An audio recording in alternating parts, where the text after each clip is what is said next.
Hello friends, ओम श्री गणेशाय नमः। जय माता दी। आप सभी का स्वागत है आपके अपने यूट्यूब चैनल पर।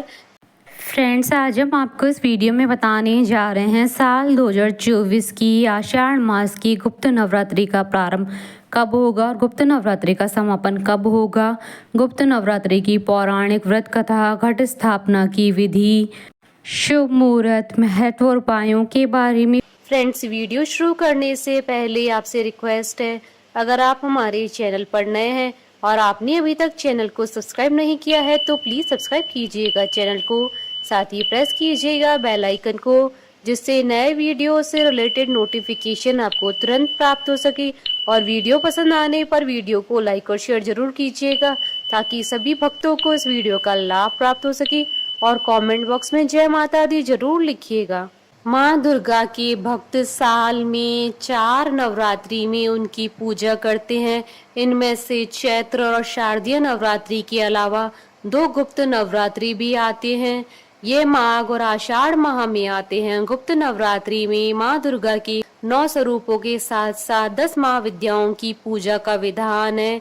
गुप्त नवरात्रि की पूजा प्रकट नवरात्रि से ज्यादा महत्वपूर्ण व फलदायी मानी जाती है। इस दौरान तांत्रिक सिद्धियां प्राप्त करने के लिए पूजा की जाती है। गुप्त नवरात्रि में जो लोग देवी माँ की पूजा करते हैं उन्हें अपनी और घर की साफ सफाई का खास ध्यान रखना चाहिए। साथ ही मन में किसी भी तरह का विकार नहीं आने दें।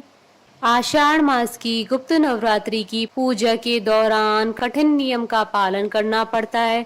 साथ ही विभिन्न तांत्रिक साधनाओं को, जो काफी कठिन होती है, बहुत ही अनुष्ठान पूर्वक किया जाता है। यह पूजा कई समस्याओं से मुक्ति दिलाने में मदद करती है। पुराणों में लिखा है कि गुप्त नवरात्रि की पूजन को मां सहर्ष स्वीकार करती है। मान्यता है कि तंत्र सिद्धि और गुप्त मनोकामनाओं के लिए गुप्त नवरात्रि ज्यादा महत्वपूर्ण है। आषाढ़ मास की नवरात्रि में शिव और शक्ति की उपासना की जाती है। गुप्त नवरात्र विशेष तौर पर गुप्त सिद्धियां पाने का समय है। माँ भगवती की आराधना दुर्गा सप्तशती से की जाती है। यदि साधक के पास समय अभाव है तो वह भगवान शिव द्वारा रचित सप्तश्लोकी दुर्गा का पाठ कर सकता है। गुप्त नवरात्रि में माँ काली, तारा देवी, त्रिपुर सुंदरी, भुवनेश्वरी, छिन्नमस्ता देवी, भैरवी, माँ धूमावती, माता बगलामुखी, मातंगी माता और कमला देवी माता की पूजा की जाती है। फ्रेंड्स, अब आइए जानते हैं 10 महाविद्याओं की पूजा करने के महत्व के बारे में। पहली महाविद्या माँ काली की होती है, जिससे किसी भी बीमारी या काल मृत्यु से बचा जा सकता है। इस सिद्धि से दुष्ट आत्माओं से बचाव किया जा सकता है। दूसरी महाविद्या माँ तारा की होती है, जो हमें तीव्र बुद्धि और रचनात्मक शक्ति प्रदान करती है। तीसरी महाविद्या त्रिपुर सुंदरी है। अगर कोई भी काम ऐसा हो जो संपन्न नहीं हो पा रहा हो तो वह त्रिपुर सुंदरी की आराधना करने से संपन्न होता है। चौथी महाविद्या माँ भुवनेश्वरी सभी इच्छाओं को पूर्ण करती हैं। पांचवी माँ छिन्नमस्ता देवी की साधना से सभी प्रकार के रोजगार संबंधी मसले दूर होते हैं। छठी महाविद्या देवी त्रिपुर भैरवी की आराधना करके विवाह में आ रही बाधाओं से मुक्ति मिलती है। सातवीं महाविद्या देवी धूमावती बुरी नजर, तंत्र मंत्र, जादू टोने, भूत प्रेत से मुक्ति पाने के लिए माँ धूमावती की आराधना की जाती है। आठवीं महाविद्या माँ बगलामुखी को खुश करके किसी भी समस्या का समाधान निकाला जा सकता है। नवीं महाविद्या माँ देवी मातंगी घर गृहस्थी से जुड़ी हर दिक्कत का उपाय बताती हैं। 10वीं महाविद्या देवी कमला देवी ये धन और सुंदरता की देवी हैं। इनकी साधना से सभी प्रकार के भौतिक सुखों की प्राप्ति होती है।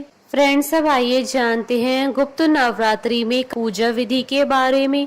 प्रथम गुप्त नवरात्रि में दुर्गा पूजा का आरंभ करने से पूर्व कलश स्थापना करने का विधान है, जिससे माँ दुर्गा का पूजन बिना किसी विघ्न के कुशलता पूर्वक संपन्न हो सके। माँ अपनी कृपा बनाए रखे। कलश स्थापना के उपरांत माँ दुर्गा का श्री रूप या चित्रपट लाल रंग के पाटे पर सजाएं। फिर उनके बाएं और गौरी पुत्र श्री गणेश जी का श्री रूप या चित्रपट विराजित करें। पूजा स्थान की उत्तर पूर्व दिशा में धरती माता पर 7 तरह के अनाज, पवित्र नदी की रेत और जौ डाले। कलश में गंगा जल, लौंग, इलायची, पान, सुपारी, रोली, मोली, चंदन, अक्षत, हल्दी, सिक्का, पुष्प आदि डाले। जौ अथवा कच्चे चावल कटोरी में भरकर कलश के ऊपर रखें। इसके बीच एक लाल कपड़े में लिपटा हुआ पानी वाला नारियल अपने मस्तक से लगाकर प्रणाम करते हुए रखें। रेत पर कलश स्थापित करें। अखंड ज्योति प्रज्वलित करें जो पूरे 9 दिनों तक जलती रहनी चाहिए। विधि विधान से पूजन किए जाने से अधिक माँ दुर्गा को भावों से पूजन किए जाने पर प्रसन्न किया जाता है।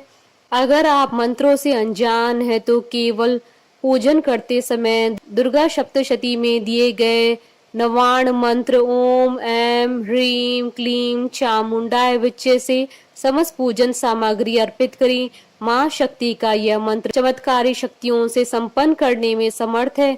अपनी सामर्थ्य के अनुसार पूजन सामग्री लाएं और प्रेम भाव से पूजन करें। संभव हो तो श्रृंगार का सामान, नारियल और चुनरी अवश्य अर्पित करें।